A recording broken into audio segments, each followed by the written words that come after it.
তো গাইস এখন আমরা এই যে সাদা খায় দে যামু কাউ ধুবার নিগে নদীত আমরা যামু বাজারে সাপ কিনবার নিগে। তো এখন এই নদী মধ্যে কাউ এই ধুমু নদীত গাও ধুমু এই দেখেন আমার গাওটাও ধোয়া হয়ে গেছে গা আর অতি অন্য গাও ধুইতেই আছে গাও ধুইতেছে মানে ওর তাবিজ হারাই গেছে গা তাবিজটা তালাশ করতেছে নদী মধ্যে কিন্তু তাবিজটা তো পাই নেই। তো আমার গাওটাও ধুয়ে রেডি হয়ে গেলাম গা এখনকার যামু বাজার ফিলে।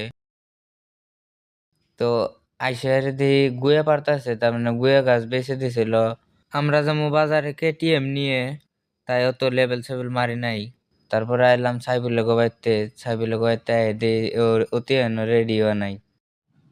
হাই তো আমরা বাজারে আয়ে পড়ছি এখনকার দিয়ে কিছু খাওয়ান যায় কিনা খাবার নিগে আয়া দি সাইফুল তো ভালোই করে খাইতেছে কিন্তু আমি নিছি চামিন। তো বাজার টাজার করা শেষ হওয়ার পরে সব কেটিএম এর মধ্যে তুলে নিলাম আর এই যে বক্স নিছি একটা এই যে সাপ নিছি গলার মধ্যে ফেসাইয়ে আর কেটিএম এর মধ্যে তো মজার করে তুলে নিছি ছিঁড়ে না পড়লেই হইল।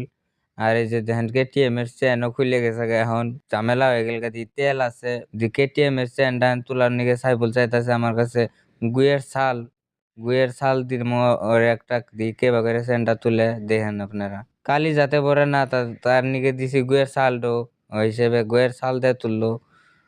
সাইফুলের তো পুরাই মাথা গরম কারণ চেন পরে জায়গা কেটিএম এর। তো যে বাসে ভাই বললাম বাড়ির ছাগলটা থুয়ে এখনকার যাবো আমি চরে কারণ আমি আঙ্গ বাড়ির মানুষ বাড়িতে থাকে না চরে থাকে তাই বাজার টাজার নিয়ে সব রওনা দিলাম চরমুহি।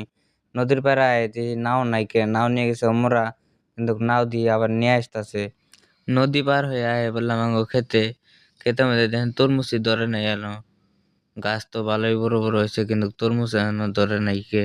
আর আয় বললাম চরে তো আয় হেরে দেখি ভাত রান্তাছে।